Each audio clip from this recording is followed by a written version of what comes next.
In India there is a story. Even if you go up, there will be people just to pull you down. They will be just waiting to pull you down. Just go with a smiling, joyful face ecstatically to your house and see how many minutes.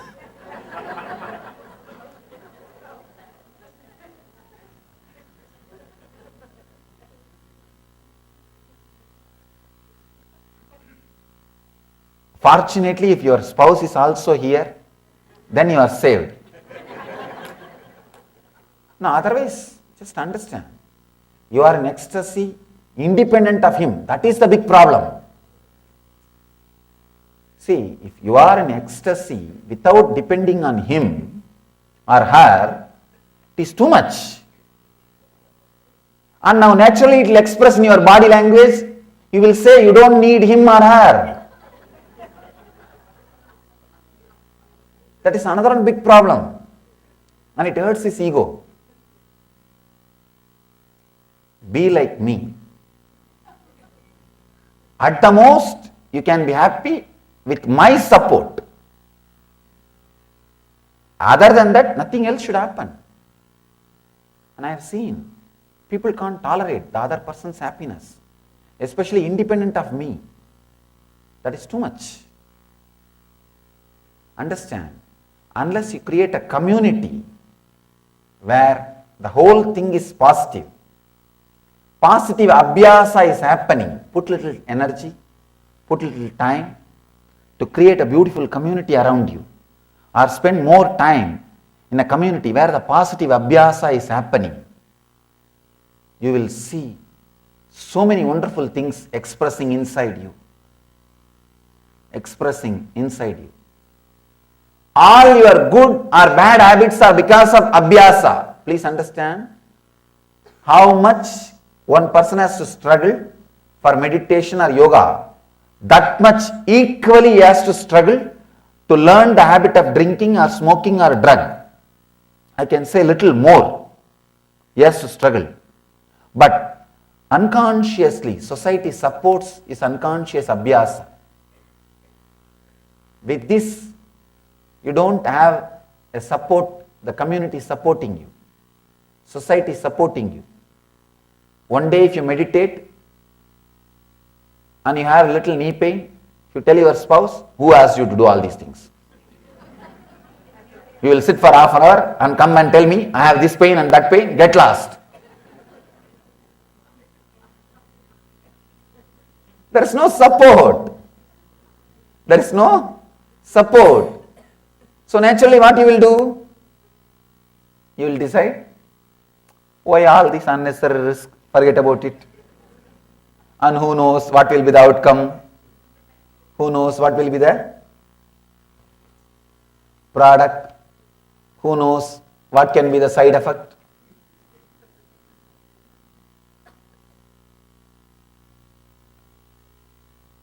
That is the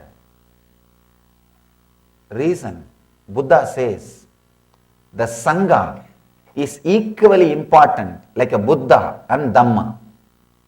See, Buddha can initiate you, Dhamma can inspire you, only sangha can bring abhyasa to you. Please understand. Sometimes people ask me, Swamiji, in all spiritual organizations so much of politics is there, why are you creating one more organization?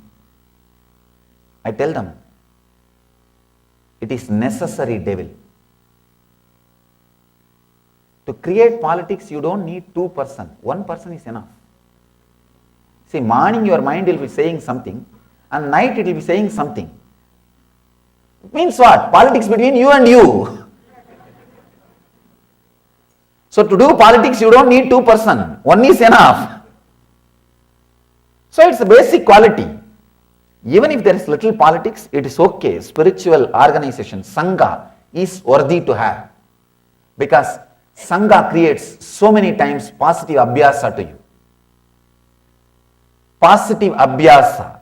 Many times you can see, the moment you remember the people whom you meet in the bar, the moment you remember their smile, the moment you remember their dress, The moment you remember their body language, you are already in the car driving towards the bar.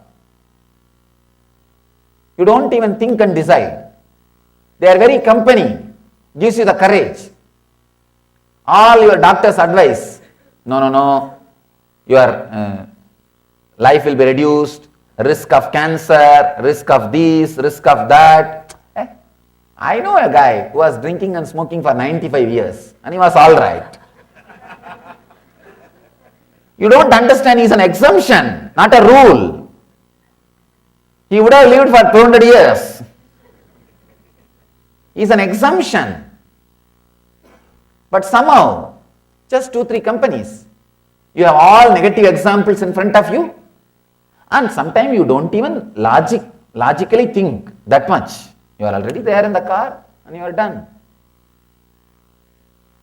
Sangha, a spiritual sangha, can create positive abhyasa. That is why these deities, the decoration, so much of jewels. The other day somebody was asking me, why do you put so much of silk and jewels?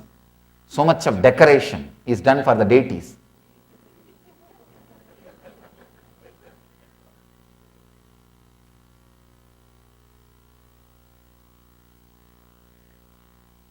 The moment you remember all these things, you will be here. And positive abhyasa can go on. Positive abhyasa can happen. Many times, if you are depressed, feeling low, suddenly you remember the temple and all the people whom you meet are the deities.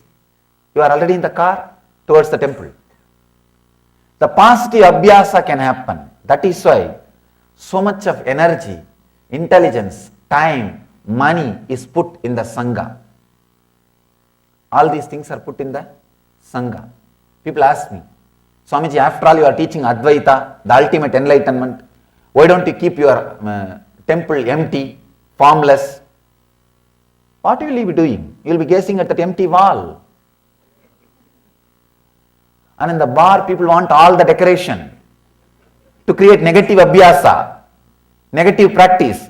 In the temple, they want everything to be empty. What kind of mental setup?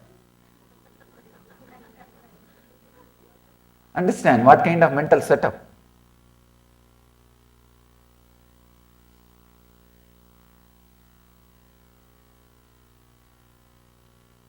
Negative abhyasa.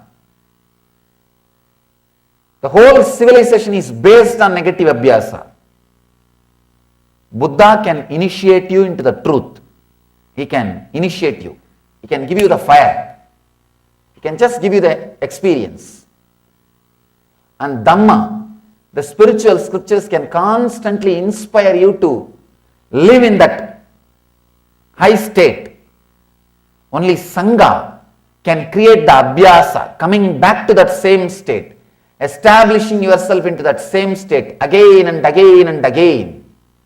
Please understand, abhyasa only makes you even as a man. Forget about spiritual man. Even integrity, you need abhyasa. Without abhyasa, you are just a liquid.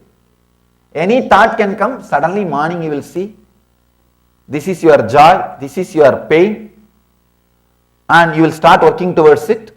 By evening, some other thought, some other situation comes, all your idea about pain and joy disappears, you are entangled in something else.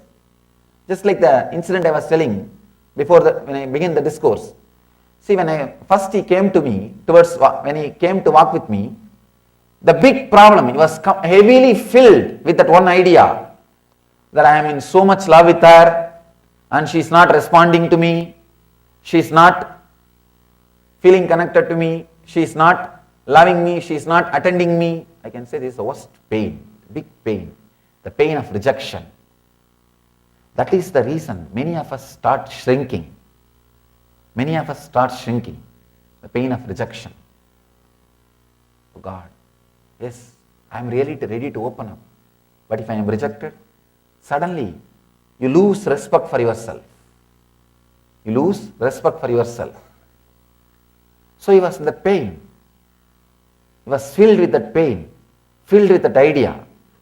But in 10 minutes, his whole idea of suffering is different. Now his whole life energy is moving towards something else about his house. And he is filled with the house. And in 1 hour, he is out of that problem. Now, logically, he is supposed to go towards the old problem.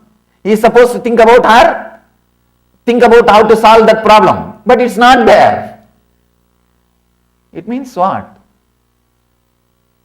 What you think as problem, sometime it comes, sometime it is not there. So your ideas about pain, love, problem, everything constantly is changing, constantly is moving, constantly disappearing, impermanent, not there. But one thing is there. Your fear about whether this problem will come back or not, that constantly keeps you in suffering.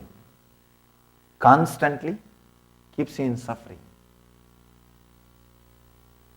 I always tell people, this is just because of negative abhyasa.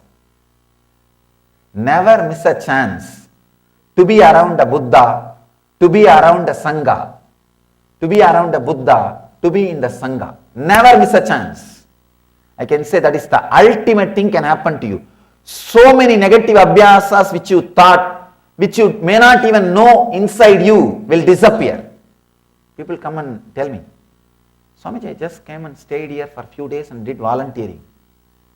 I don't know how my life is transformed. Nobody told me anything, nobody spoke to me anything. Suddenly now I am out of many problems, many struggles, many disturbances. The same situation, if it has happened few years earlier in my life, I would have been shaken. Now I am so strong. How come? How is it happening? Understand, the sangha gives you positive abhyasa and it drills the abhyasa into your deeper layers. See, your conscious mind is 1 layer, your unconscious mind is 9 layer, below is your body, complete unconscious. Anything done continuously by the conscious gets inside your unconscious. Anything continuously repeated unconsciously gets inside your body, becomes physical habit. The word habit, you need to understand. H-A-B-I-T. If you remove H, a bit will be there. If you remove A, bit will be there. If you remove B, it will be there. Only when you remove the I, it will die. Understand? Only when you remove the I, it will die.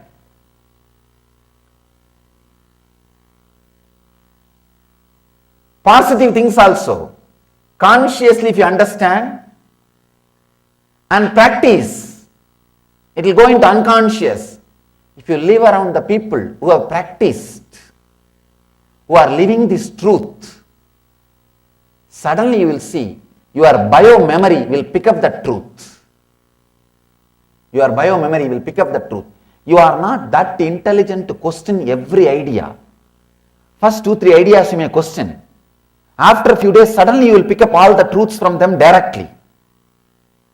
That is why I tell people, in the initial level, even though you need to convince 1 or 2 people with 1 or 2 ideas, have patience. I always tell my ashramites, in the initial level, when people come, you may need to spend 10 minutes with them. You may need to tell them, no, relax, just feel comfortable, be here for 1 or 2 days. You may need to tell them 1 or 2 times. Don't worry, take little time, tell. You will see, surely they will thank you after a few days just for your request. Because these great truths, you see, this is the place where constantly truth is spoken, truth is lived, truth is radiating in various ways.